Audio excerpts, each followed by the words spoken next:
people get involved in your campaign. They say, you know what, I love this woman, I love what she's doing, she's fighting for us. This is John Villarreal reporting for Conservative New Media. Conservative New Media viewers, what's up? It's me, John D. Villarreal, Paul Villarreal there by phone. We want to talk about this eco guy that almost blew himself and the entire, or at least a decent part, of the Discovery building up. He was an eco-terrorist. Now, you're not going to hear that very much in the MSM, i.e. the lamestream media, because they don't want to see this. This guy had been inspired. You hear all these things about how talk radio and Rush Limbaugh and Glenn Beck and all these people inspire right-wingers and Tea Party members to go out there and do all kinds of violent acts, whatever. Well, here's a guy that was inspired by his own words, by Al Gore, after watching an Inconvenient Truth, and he says, hey, there's too many humans here, and Discovery Channel, you have to stop having shows on like K+8 and things like that. Paul, what happened here?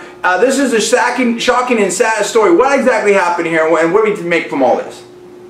What happened here, this went down in Silver Springs, Maryland yesterday, and the man basically took control of the Discovery Channel building in that city. And he not only was he influenced by Al Gore, he was also influenced by a book, I believe it's called Ishmael, where a gorilla supposedly talks to a man and essentially says how bad things are for the gorilla, and you know, humans are wrecking things, blah blah blah blah.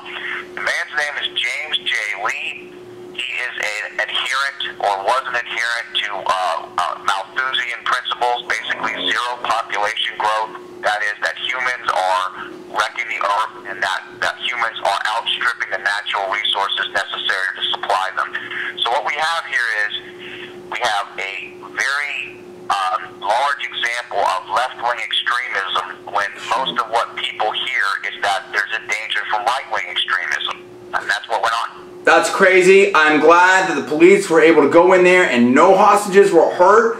This guy, unfortunately, is very troubled. And again, we're seeing these left-wing extremists. They seem to be popping up all over the place. This is getting very, very crazy right here. We need to follow this closely. And you can juxtapose this, not that it's related in any way, but just in the lamestream media, to the Glenn Beck rally there in Washington, D.C. Nothing but peaceful people. They all cleaned up after themselves. There was barely any signs and whatnot. And yet, you know, some people want to demonize what happened there in Washington, D.C. And here's this guy taking violent action in the name of eco-terrorism, in the name of the environment, and perhaps even Al Gore. So it's sad. We're very thankful that nobody was hurt. We're sorry this happened to the good people over Discovery. We love their channel. And we're glad that the good men and women of the police forces there were able to get this thing done without hurting any hostages and all that. So that's fantastic. Anyway, that's what happened. What do you guys think about this? Is this just one guy, or is this part of a larger narrative here? And what's going on with this eco movement? I want to know about it. Hit me with the comments below. Subscribe above. I am John. That is Paul. We are Conservative New Media, and we'll see you next time.